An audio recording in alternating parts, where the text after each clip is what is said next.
Puppet World. If you really want to understand just how dark Cartoon Network fan theories can get, start with a show that was never supposed to be dark in the first place. The Amazing World of Gumball looks like a cheerful mashup of animation styles, slapstick jokes, and everyday suburban chaos. But fans dug under all that pastel nonsense and decided the Wattersons' story isn't wacky. It's tragic. According to the Puppet World theory, Elmore doesn't exist at all. It's a coma dream stitched together in Gumball's fading mind after some kind of accident. That's right, every CGI dinosaur, every cardboard neighbor, every background gag. It's just a puppet stage for his unraveling consciousness. Why does nobody react when crimes happen, or when characters literally die in episodes only to show up again later? Because none of it's real. Everyone outside the Watterson family is just a prop, an NPC in Gumball's hallucination. They shrug off chaos not because they're chill, but because they're scripted. Even Rob, who fans identify as the only real threat in Elmore, isn't a villain at all. He's an assassin. His mission, end the dream, pull Gumball out and collapse the fake universe once its creator is gone. Think about it, no other towns are ever shown. No one ever acts like the Wattersons' behavior is abnormal, and Rob grows more broken as the world glitches around him. It's not whimsy, it's entropy. Elmore isn't a city, it's a dying brain. So while the series' official tagline sells it as amazing, this theory reframes it as something far darker, the slow puppet show fate of a boy who never wakes up. Paranormal Pup. Cartoon Network sold Courage the Cowardly Dog as comedy horror, but fans swear the horror part hit a little too real. The theory says Courage's creepy adventures weren't random at all. They were lifted straight from paranormal investigation stories. Think of it, dilapidated farmhouse, a middle of nowhere Kansas setting, and a pink dog who sees monsters that nobody else reacts to. That's basically a ghost hunter's checklist, but with more slapstick and fewer EVP recordings. Every strange intruder, the mummies, the alien chickens, the grotesque mad scientists can be traced back to urban legends and real supernatural case files. Courage isn't just a scaredy dog, he's a furry stand-in for the people who swore they saw demons in their cornfields or UFOs above their barn. Muriel and Eustace, meanwhile, never panic. Why? Because in this reading, they're the kinds of homeowners who've seen enough weirdness to stop being surprised. The dog howls, the walls creak, the sky turns red, and Muriel still just wants to serve tea. It lines up almost too well. Courage reacts like a paranormal investigator whose Geiger counter won't shut up, while his owners dismiss everything like skeptical locals. Suddenly, the surreal monsters aren't just cartoon villains, they're exaggerated copies of rural folklore, and that makes the show's middle-of-nowhere tagline eerily literal. In this theory, the town's isolation isn't just geography, it's a hotspot, a liminal zone where all the nightmares we file under paranormal reports come to play house. So yeah, maybe Courage didn't need Ghostbusters backup. He was the Ghostbuster, only smaller, pinker, and way more traumatized. Great Mushroom War. At first glance, Adventure Time is just candy people, singing rainbows, and a stretchy dog who sounds like he should be filing taxes instead of fighting demons. But peel back the frosting, and fans point to something far darker baked into ooze soil, the Great Mushroom War. The theory claims that all the magic mutants and wastelands Finn runs across aren't fantasy at all. They're post-apocalyptic leftovers from a nuclear war. Yes, Cartoon Network essentially slipped Mad Max into a gumdrop wrapper. The hints are everywhere. Scorched landscapes buried under whimsical kingdoms, weird hybrid creatures that act less like fairy tale beasts and more like radiation-born experiments. Even the show's title cards occasionally hint at blasted ruins beneath the candy veneer. According to this theory, mushroom doesn't mean fungi. It's a nod to mushroom clouds, the signature stamp of nuclear annihilation. It gets creepier when you think about Finn himself. The supposed last human isn't some chosen hero. He's just the one who happened to survive in a land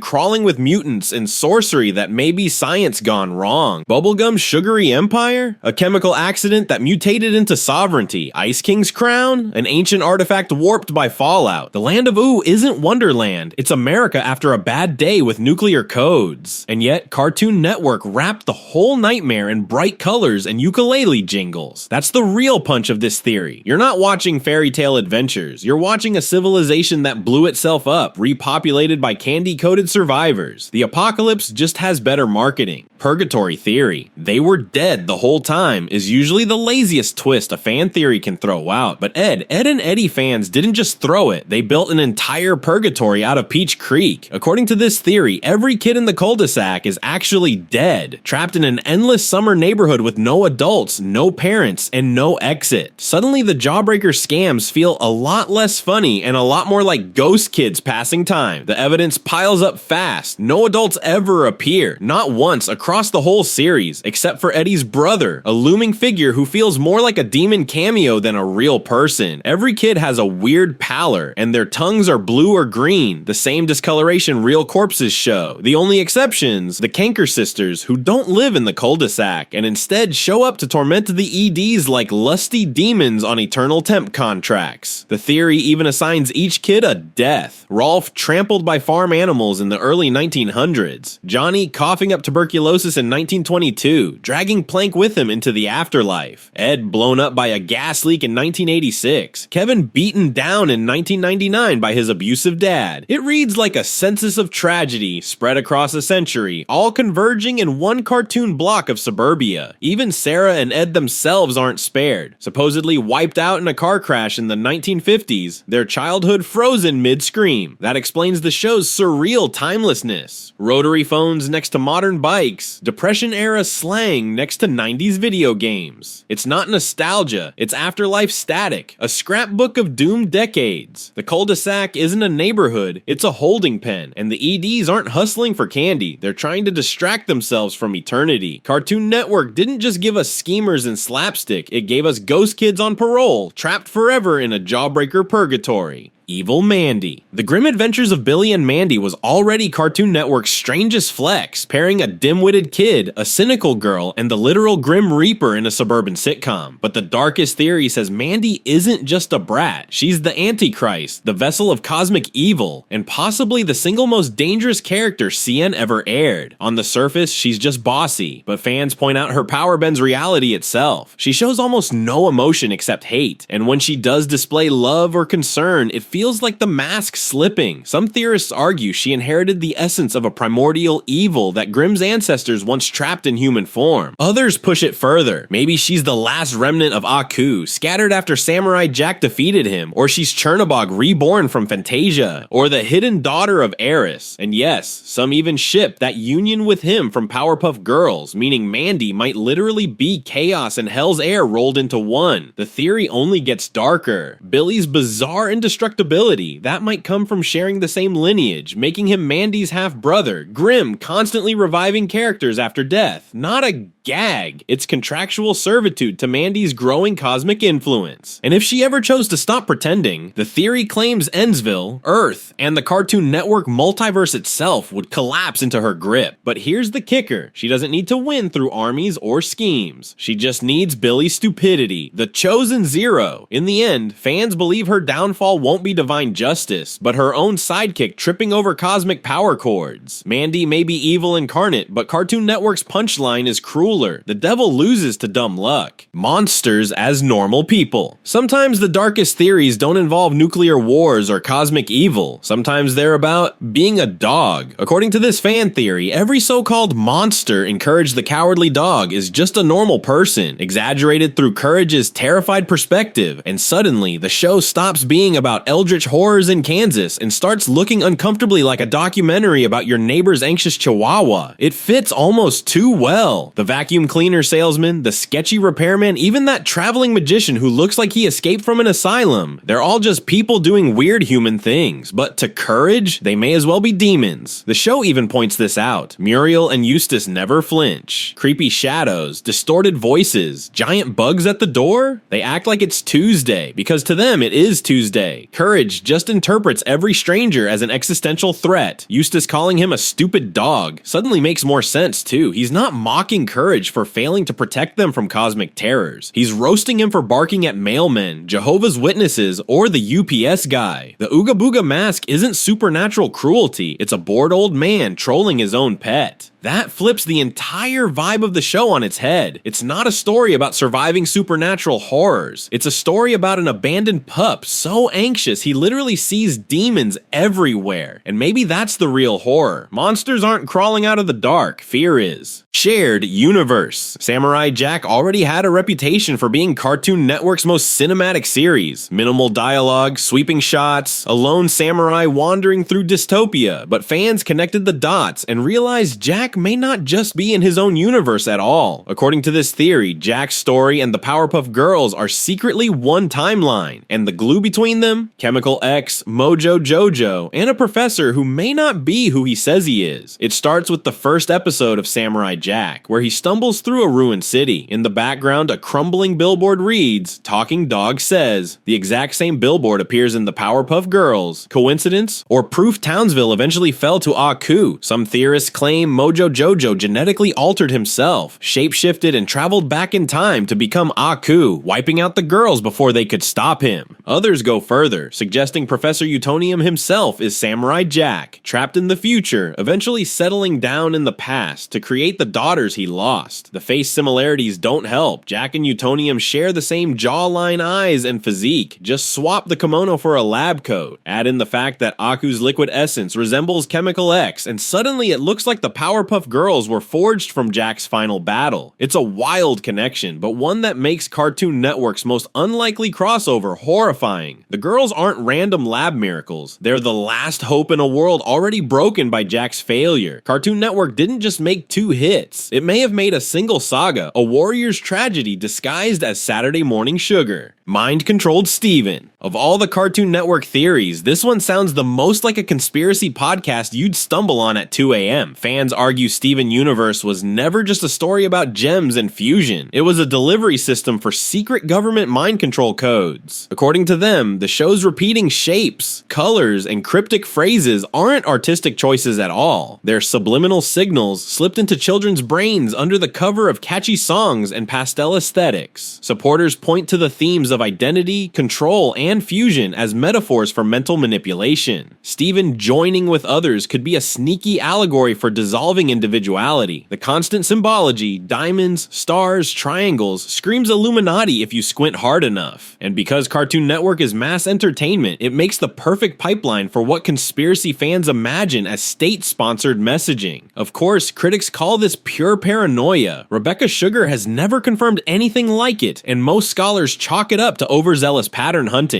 But the fact that the debate exists at all makes the theory linger. If cartoons can smuggle in themes of war, death, and apocalypses, who's to say subliminal influence is off the table? The sheer commitment of fans who catalog every symbol and color shift, dissecting them like code breakers, only feeds the theory's staying power. Some even argue the show's soothing music itself acts like a hypnotic carrier wave, lulling viewers while the hidden codes slip in unnoticed. And that's where it gets dark. Whether you believe in the theory or not, Steven Universe invites the kind of scrutiny most kids' shows never get. The idea that bright songs and heartfelt fusions might secretly be brainwashing devices is absurd, yet it perfectly fits the unnerving tradition of Cartoon Network fan theories. The channel of candy people, cursed dogs, and ghostly cul-de-sacs leaves us with one final uncomfortable question. If you really were being programmed, would you even notice? Or would you just keep humming along forever? So those were the darkest Cartoon Network theories ever explained. Dream worlds built on comas, cul-de-sacs turned purgatories, and even cosmic evil hiding behind a scowl. They might just be fan overthinking, or maybe they're the cracks that show what these cartoons were really whispering all along. Either way, you'll never look at Gumball's grin or Courage's whimpers the same again. Still think cartoons are safe? Then stick around, follow the dark, and let's keep peeling back the layers together.